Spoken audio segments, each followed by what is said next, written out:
lacks legitimacy. What do you say to that? I know that some people in Egypt have old-fashioned ideas.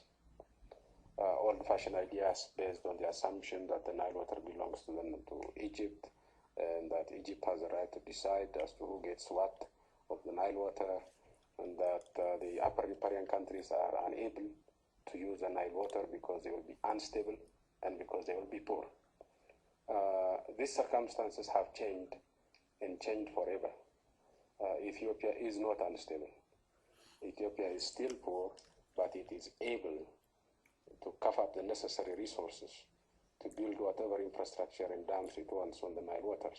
Out of the countries that have signed this agreement so far, you seem to be the architect. 85% of the Nile waters come from Ethiopia.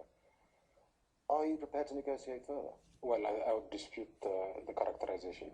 You would deny that you're pushing it more than most? No, we are not pushing it more than anybody else. Everybody is interested in it, and all of us are agreed that this should go forward. And as far as negotiating further is concerned, we see no reason why Egypt, and I think it's mainly Egypt, Sudan is not a main problem in this regard.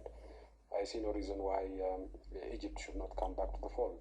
But let's look at this issue of financing, you say is all Ethiopian, because the European Development Bank is involved in multi-million loans. Italy also. Not on the Nile. But through your program of 5 hydroelectric dams involves funding from these countries.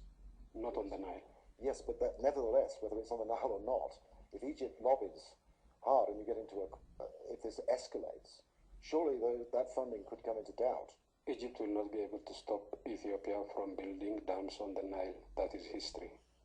And that is not going to be part of the solution. With respect, are you not underestimating Egypt's ability to sway international donors? No, I never underestimate that.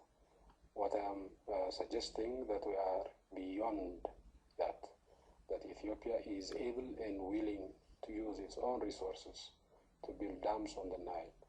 That is not the way forward. The way forward is not for Egypt to try and stop the unstoppable. The way forward is to seek a win-win solution through diplomatic efforts.